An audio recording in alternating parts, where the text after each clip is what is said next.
Welcome back. Now, the cost of living is forcing South Africans to dig deeper into their pockets. So how do we make it work? Do we depend on credit cards or take out loans? How and where do you cut down on your expenses? Let's go to our reporter, Manqoba Mchunu, who is looking at the options, and he joins us now live for more. Manqoba, things are about to get even tougher. In July, we're expecting petrol prices to go up. That means food prices will go up. We're also expecting tariffs, electricity and water to go up. What are the people that you've been speaking to saying they're doing to try and, make plans around the amount of money they have in their pockets? Well, indeed, Masiko, tough times ahead for consumers. Of course, as you've just mentioned, quite a number of things are going to go up, among them electricity, water, as well as fuel, which is the crucial one because that affects the food prices as well as many other things. Business also rely on fuel to actually carry out some of their business activities. So some of the people that we spoke to earlier on, Masiko, saying that they will have to readjust their budgets. They are going to look perhaps at cutting some of those unnecessary luxuries that they can do without, and really about saving, Masiko, more than anything to try and make ends meet during these difficult times. But I've got somebody here who is well placed to speak about these issues. He knows quite well about finances, and that's Jono Kimber from IWCP, which is an affiliate of Liberty South Africa. Thank you, Jono, for your time. Let's start here. The times are difficult. Is this the time to splurge on luxuries? No problem. Thanks very much for having me. I appreciate it. No, at the moment, things are very tough out there. If obviously you've got the finances to afford luxuries, that's fantastic. But the reality for most South Africans is that we don't. So cutting back on luxuries is probably number one in terms of trying to cut back on costs and save some money. And in terms of those luxuries, what can we cut really from? We love going out, we love going to movies, we love going out for socials and meeting with people. What can we cut from that to try and perhaps save some money? Yeah, look, South Africans, we enjoy going out, we enjoy the social life. Maybe just cutting back, instead of going out once every week, maybe make it once every 2 weeks, cut back on the spending habits. So instead of buying X brand, you buy Y brand, which may be a little bit cheaper.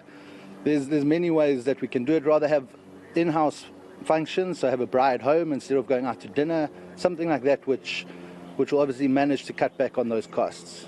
Just looking at the food, of course, it's expected to go up every time petrol goes up. Food also goes up. So how can people save on food? Well, there as well, it's being brand conscious. You need to look at the brands that you're purchasing. I know it's very hard for South Africans to switch brands, but shop around. There are a lot of specials out there. Use the loyalty programs that the shops have on offer for us. You can make a lot of money back or save a lot of money if you use those programs. Let's look at fuel. That's, of course, the big one that's coming next month. We are expecting quite another sharp increase, the highest, in fact, this year again. What can you give, in terms of advice to motorists, and especially people that are traveling, that are going to work, people that are using public transport, to try and perhaps save some cents? Sure.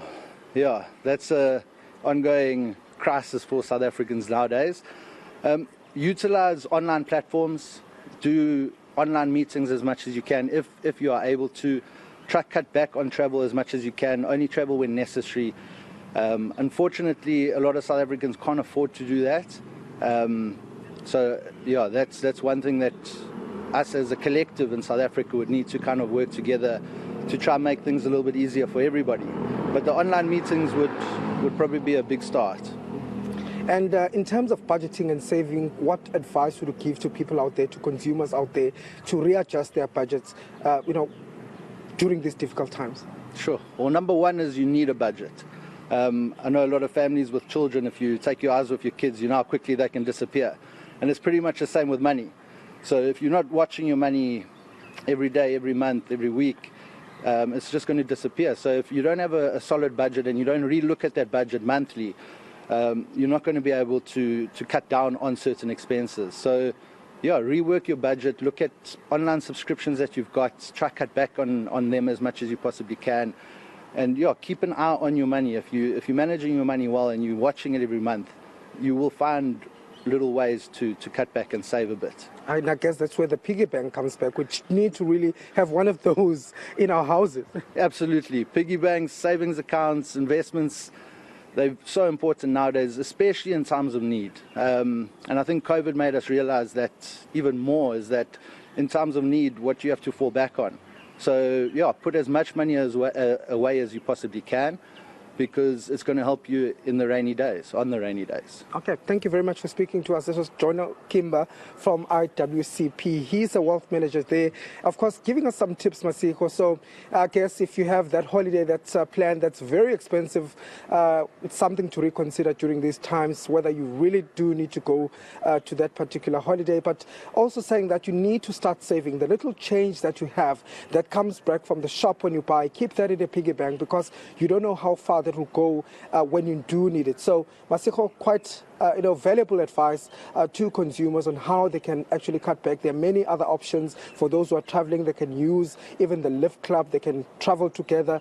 But we're going to, of course, be exploring some of those, options for people to look into, and speaking to people themselves on how they will be trying to save as much as possible. All right, Mangoba Mkunu in Durban with that report. Let's leave it there for now.